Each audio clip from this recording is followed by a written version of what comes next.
Hello and welcome to this episode of The Unnoticed Entrepreneur. Today, actually, we're very lucky because we're going to have a session with a professor. That's right. We are talking to Michael Solomon, who is in Philadelphia, and he's the professor of marketing at the St. Joseph's University at the Everett K. Howe Business School. And Michael, you've got a new book out. Welcome to the show. Jim, thanks so much for having me on. Well, you've got a new book out called The New Chameleons, so you're more than welcome because I wanted to ask you about the new chameleons, and you're going to talk to us about the same topic. You've just actually come back from, I think, Madrid doing a keynote. So we're Yes. very blessed to have you on the show. Talk about how consumers are now chameleons and what that means for entrepreneurs.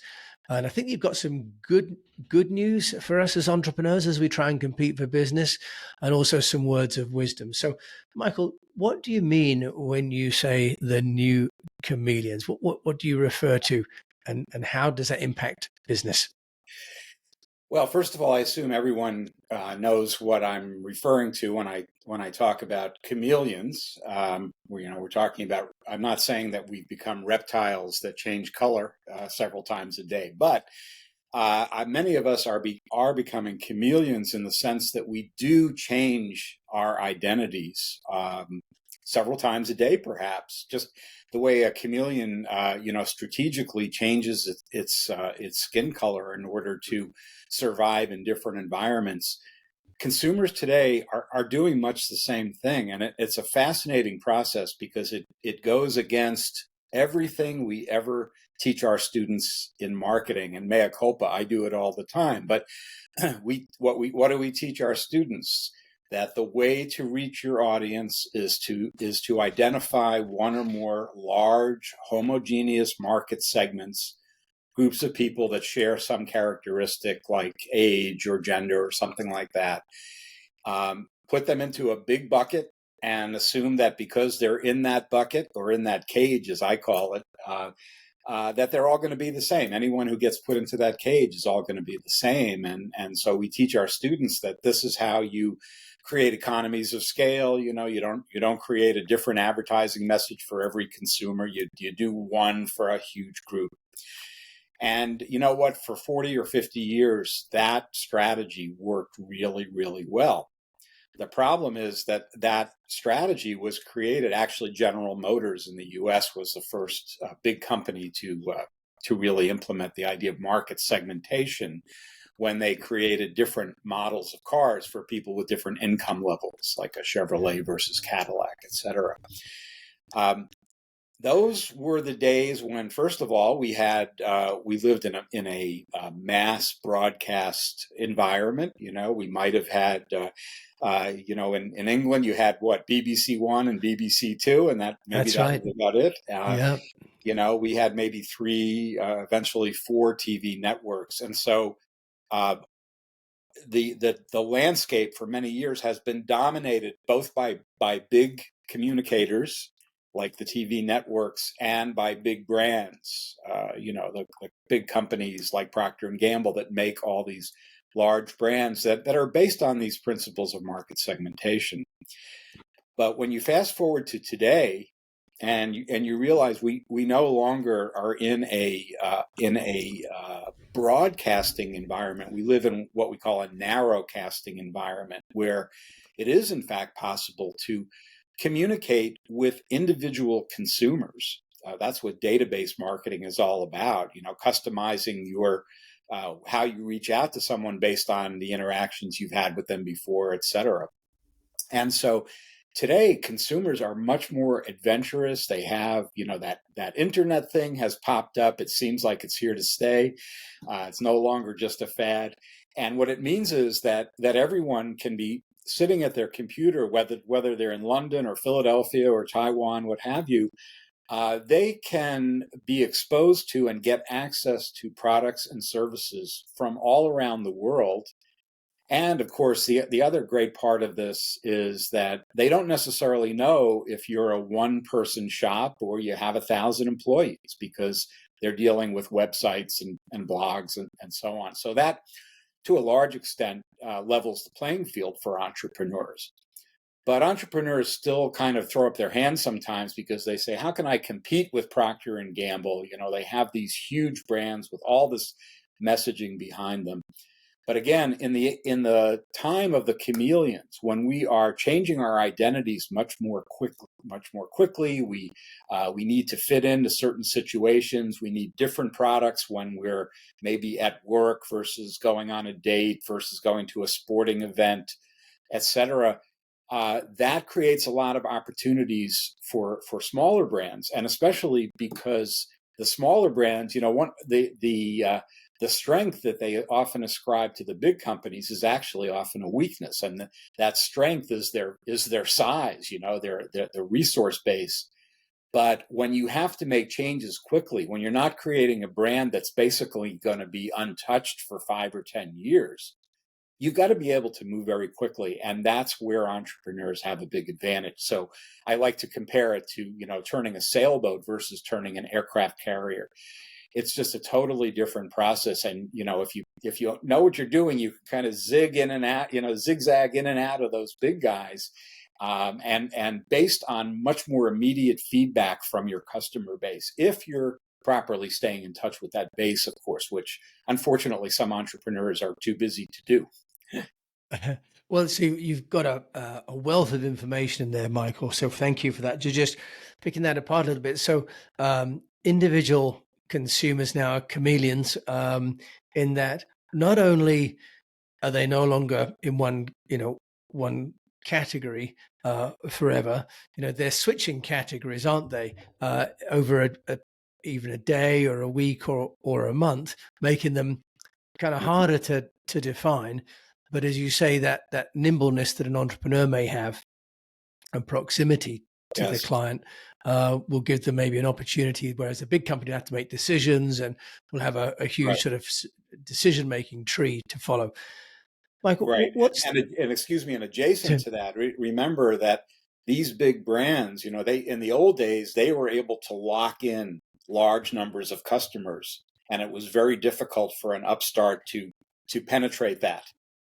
But today that is no longer the case. So ironically, some of the things that are plaguing the big marketers create advantages for the littler ones. I mean, brand loyalty in general is declining precipitously and has been for a long time. So whereas 10 or 20 years ago, you might have had a very loyal, diehard Coca-Cola drinker, today that drinker is much more willing to sample other things from other places, and it creates an entirely new landscape. Michael, what about the landscape that is now on social, which is, brands participate in marketing, don't they? Because we have influencers and also people repost things, and we have social proof as a big driver now, especially for startups to get those early Right. clients in the door. With your book on the chameleons, what's your view on, so if you like, participation by consumers in brands? Well, this is, what I've said is this is the biggest marketing story, I think, in the last 10 or 20 years, is that from, we've moved from what used to be called Internet 1.0, which is very much a one-way communication, top down from the company to the customer. But that was it. Today, we're in this period that we call Internet 2.0, where it's much more of a back and forth, and the customer's feedback and communication with the source, with the company, is vital. And there are some companies that understand that their customers are probably their best inspiration for new product ideas, new promotion ideas. I'll give you an example of a company that's done this very successfully, and that's Legos, the building block. Mm.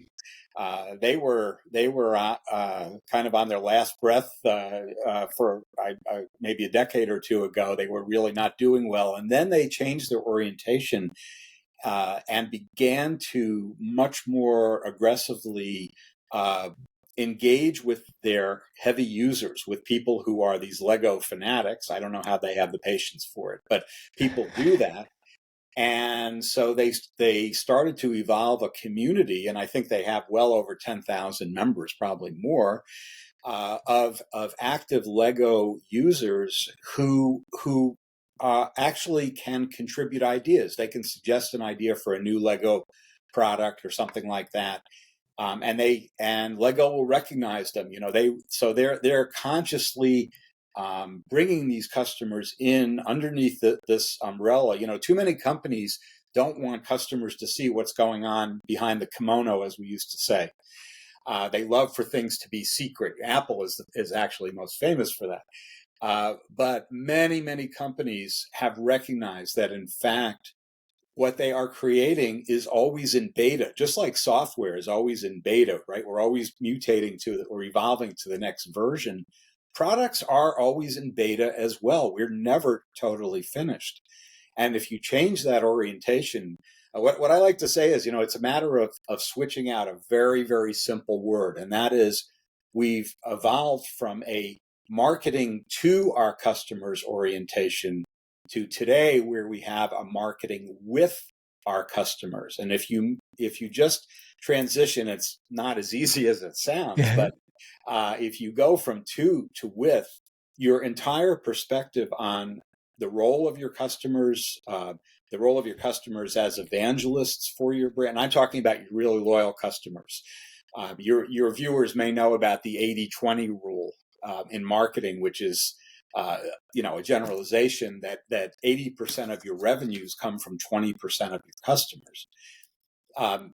What that reminds us of is that a relatively small number of our customers, doesn't have to be 20%, but a small proportion are really driving or creating the energy behind our brand. And so it's tempting, small business or large, you always are under the gun to expand your customer base. But the problem that I think a big mistake that companies make, and this is where smaller companies can really, really do something amazing, is that once we have acquired a customer, there's sort of a tendency to say, okay, check that box. We have that guy. Now we're going to move on to the next one. And to kind of take for granted the people who are really giving you the dynamism that's driving your brand, because it's always about how do I get more and more and more. But for me, I would rather have, to get back to the 80-20 thing, I'd rather have 20 like amazingly loyal, enthusiastic customers who tell everybody they see about how wonderful I am, than 80 customers who might drop in to buy something from me every year. What about the implication on the customer journey? Because you've been a marketing professor now for nearly 40 years, right? So you follow this, and your client list is an amazing number of blue chip companies, and those of us who've been working in marketing have talked about customer journeys in B2B and consumer. Mm-hmm. If these consumers are now chameleons, they're going to be blending in as much as anything else to the landscape, let alone be following particular paths. Mm-hmm. How do we now address this path through to our own business and through the funnel? Yeah, well, there is no such thing as one customer journey. I mean, it's a great concept. Frankly, it's old wine in new bottles. I mean, we've been talking about this in academia for many, many years, but but now the executives are starting to wake up and realize there's something to this. The main value of it that I see is the recognition, finally, that the experience is not determined only by what happens at the moment of the transaction. The experience is something that is being created and modified as the customer navigates various touch points with the business. And of course, it's often the most minor touch points from the manager's point of view that are the disasters, right? It's often, as I like to say in retailing, for example, the paradox is that, they put millions and millions of euros or dollars into building up an amazing image, say, for a department store. But the reputation of that business rests on the shoulders of the most poorly paid employees, the hourly employees who really aren't invested in the company at all. And that's the person that we tend to have a contact with at the store. So that's part of the paradox. But the journey concept reminds us that we need the most important thing you can do as an entrepreneur is to put yourself in your customer's shoes and take the journey. Don't just try to identify the journey your customers take. Take the journey yourself.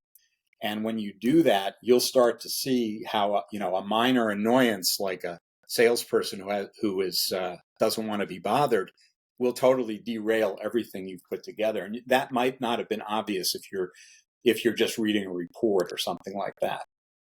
And again, as a small business person, you can do that. I mean, you can actually, what you should be doing is kind of jumping over the counter, if you will, and talking to your loyal customers, saying, "Hey, I appreciate you, but why? What is so wonderful about me that you keep buying? Because you want to. That's the secret sauce that you want to keep replicating, and it's only your customers that can tell you that. Because very often, the things that we're selling are not the things that customers are buying. That's kind of the heart of what I study in consumer behavior.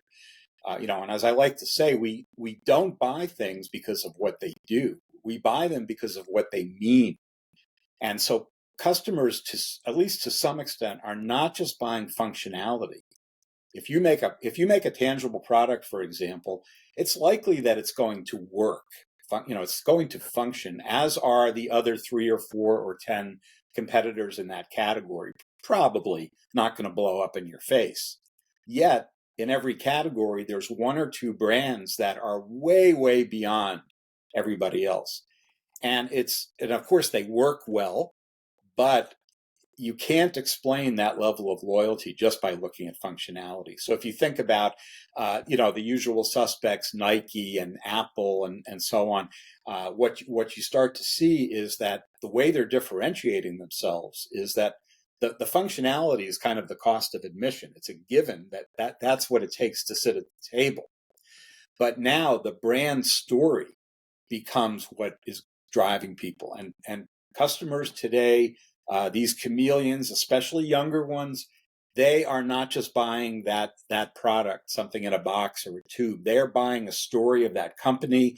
They want to know how the company was created. They want to know where the supplies and resources come from.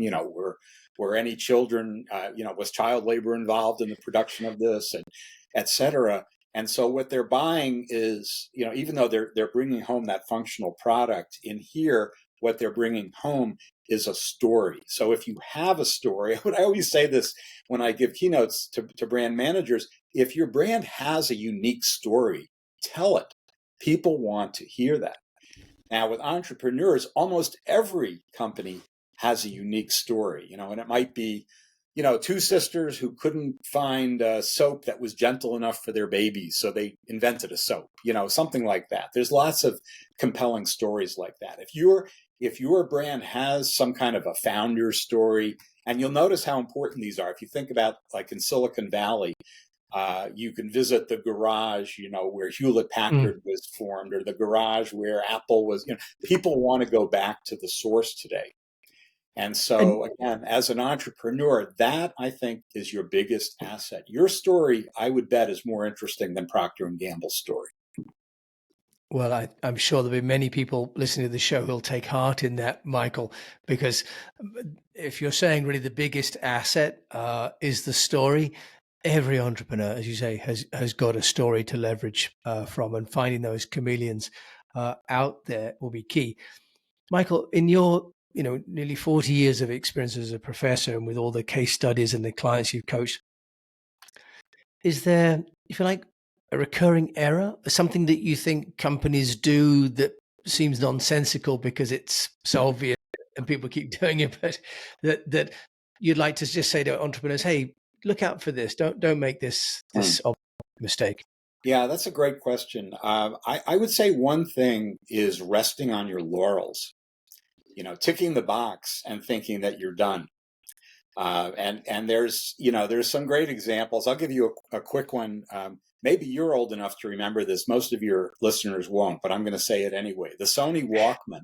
Do you remember? I do Sony remember that. Walkman? Yeah, I'm afraid I'm old enough to get. Yeah, 70s and 80s. An amazing breakthrough because it's providing a benefit It's not just functionality, it's providing a benefit. This notion of, mobile music, this was something that we had never experienced before. Yeah. Today, kids take it for granted. So anyway, Sony invents this, and there's a great story apparently behind this. Basically, the one of the top executives at Sony apparently was in Tokyo, was a huge opera buff, and he had to keep flying back and forth to Europe and the U.S.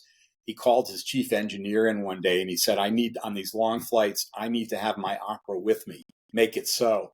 And they did. Is that right? But what happened now, when I stand in front of my students today and they've all got something in their ears, I say, how many of you are listening to a Sony Walkman? And they look at me, what is that? So Sony had that market cornered, but they kind of let down their guard and they stopped realizing that the benefit that they're selling, this mobility, could be in fact activated in other ways as well. And so they didn't anticipate streaming, of course. They didn't anticipate, it's like the evolution that Netflix went through, where they used to have, bricks and mortar stores. Now there's only one left in the world.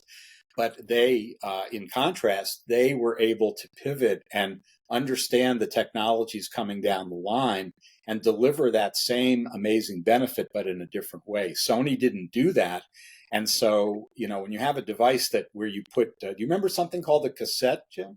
You put the tape in. Used to for that Sony Walkman. Well, that's kind of hard to find these days. So, resting on your laurels, because the challenge in marketing is that your day is never over, because tomorrow is going to be a totally different situation. And just creating what you think is a strong brand and then letting it sit for 5 or 10 years especially without getting feedback from your customers and mutating the brand along with them, that's a big mistake. Michael Solomon, well, luckily we've got professors like you out there in the world. And your new book, tell us, where can people buy the new book, The Chameleons, from? Oh, sure. Thank you. I mean, you can buy it on Amazon or any site, any bookseller site. It's just called the New Chameleons. Oh, you've got it up there. Great. Yeah. So if anyone wants to read it and give me some feedback, I'd certainly love to hear from you. And you can also find links on my website, which is just michaelsolomon.com. Michael Solomon, thank you so much. And I love the concept of consumers being chameleons now, and these, the opportunities that those create for entrepreneurs as well. And that we have to keep, building on our story as entrepreneurs and using that to communicate and to continue to create and stay honest and true to that. Michael, thank you so much for joining me all the way from sunny Philadelphia today. Thank you. It's been a pleasure. It has been a pleasure. So we've been listening to Michael Solomon, who is the professor of marketing, as I mentioned, at the St. Joseph's University. Is the Erevan K. Haub School of Business. I think I pronounced it incorrectly before. He's also a contributor to Forbes and a keynote speaker. So we're very, very blessed to have Michael come and share about his new book. And if you've enjoyed this, do please show this to a fellow unnoticed entrepreneur. And if you've got a chance to leave a review, that would also be fantastic. And until we meet again, I just encourage you to keep on communicating. Thank you for listening.